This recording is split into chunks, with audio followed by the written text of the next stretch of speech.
ఇదే కడపలో పులివెందులకు వచ్చినప్పుడు అయ్యా జగన్మోహన్ రెడ్డి గారు మీరు ప్రతిపక్షంలో ఉన్నప్పుడు మాకు మేనమామగా ఉంటా, నేను ఈ కడప బిడ్డనే, నేను రెడ్డి బిడ్డనే, మా విద్యార్థుల బాధలు ఇవి అని చెప్పి చెప్పడానికి వెళ్తే ఇక్కడున్న నాయకులను అందరినీ కూడా ఆ రోజు అరెస్ట్ చేయడం జరిగింది. జాబ్ క్యాలెండర్ అని చెప్పారు, న్యాయాలకు గీసుకునే దానికి కూడా పనికిరాని ఒక క్యాలెండర్ పడేశారు మా ముందర. దాని మీద విద్యా సంఘాలు పోరాటం చేస్తే వాళ్ళందరినీ జైల్లో పెట్టారు. ఇప్పుడు ప్రతిపక్షంలోకి వస్తానే దెయ్యాలు వేదాలు వల్లించిట్టు ఆయన ముఖ్యమంత్రి కానిట్టు, ఆయన అవనిట్టు, ఇప్పుడే ఫ్రెష్గా రాజకీయాల్లోకి వచ్చేట్టు రీఎంబర్స్మెంట్ అంటున్నారు, జాబులు అంటున్నారు, కంపెనీలు అంటున్నారు, పరిశ్రమలు వెళ్ళిపోతున్నాయి అంటున్నారు. నేను అదే అడుగుతున్నాం, ఎవరి హయాంలో పరిశ్రమలు వెళ్ళిపోయాయి? ఎవరి హయాంలో జాబులు వెళ్ళిపోయినాయి? రిలయన్స్ పంపించేసింది ఎవరు? డిక్సన్ కంపెనీని పంపించేసింది ఎవరు? కియా పరిశ్రమ 2వ యూనిట్ పంపించేసింది ఎవరు? అమర్ రాజాని పంపించేసింది ఎవరు? ఎస్సీఎల్ పంపించేసింది ఎవరు? గూగుల్ లాంటి సంస్థలు వస్తే వాళ్ళకి భూములు వెనక్కి తీసుకునింది ఎవరు? చర్చకి సిద్ధం. వాడొక కోడిగుడ్డు మంత్రిగా పనిచేశాడు, ఆ ఈకలు పీకేదానికి కూడా పనికిరాడు ఐటీ మంత్రి అమర్నాథ్. కోడిగుడ్డు మీద ఈకలు పీకేదానికి కూడా పనికిరాని మంత్రి దావాస్కి వెళ్ళమంటే అక్కడ చల్లుంటుంది, నేను వెళ్ళని చెప్పిన మంత్రి అతను కూడా సవాల్ వేస్తున్నాడు పరిశ్రమల మీద. అతను కూడా సవాలు, చర్చకి సిద్ధం అంట. అమరావతి మీద చర్చ పెడతాడంట. మేము అడుగుతున్నాం సూటిగా, విశాఖపట్నం మీద చర్చ పెడతాం రండి, నీ ఇంటికి వస్తాం, లేదా నువ్వు ఎక్కడో చెప్పు మేము వస్తాం, నీకు బస్ ఛార్జీ కూడా వద్దు, మేమే వస్తాం. ఎక్కడ చర్చిద్దాం? ఏ పరిశ్రమ మీద చర్చిద్దాం? ఏ భూమి మీద చర్చిద్దాం? ఏ ప్రాంతం మీద చర్చిద్దాం? మేము చర్చించడానికి మేము సిద్ధంగా ఉన్నాం.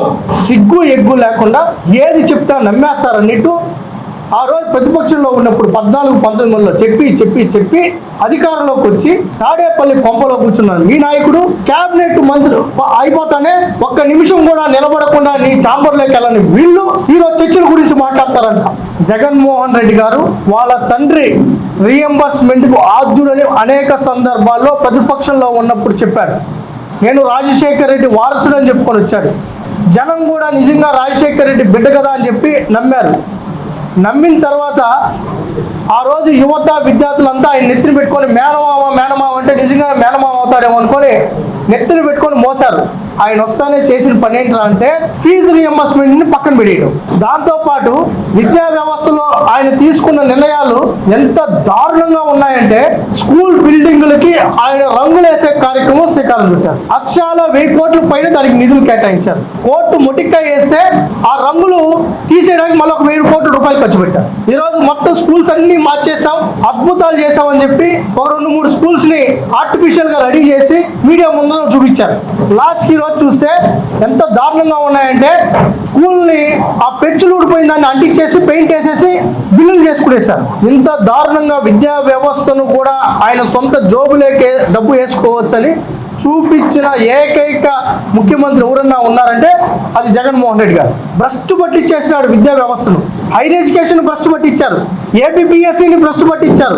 లాస్ట్కి ఏబిపిఎస్సిలో ఎవరి దగ్గర కరెక్షన్ చేయించారంటే డ్రైవర్ భార్య దగ్గర, వాళ్ళ ఇంట్లో పనిచేసే పనాం దగ్గర ఏబిపిఎస్సి గ్రూప్ 1 గ్రూప్ 2ని కరెక్షన్ చేసిన విధానం మనం వెలుగులో చూసాం. దానికి సంబంధించిన కూడా ఈరోజు జైల్లో ఉన్నారు.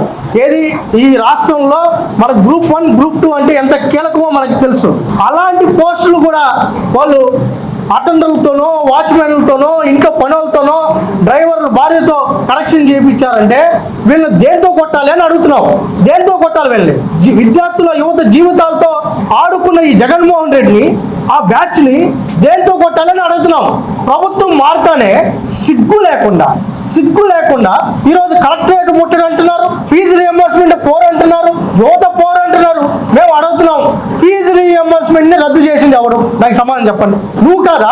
నీ కాలేజీలు నీకు అనుగులైతే అది చెత్త కాలేజీ అయినా, దానికి గోడలు లేకపోయినా, దానికి బాత్రూమ్ లేకపోయినా, అక్కడ ఏమి సౌకర్యాలు లేకపోయినా నీ ఇష్టం వచ్చిన ఫీజు పెంచుకున్నావు.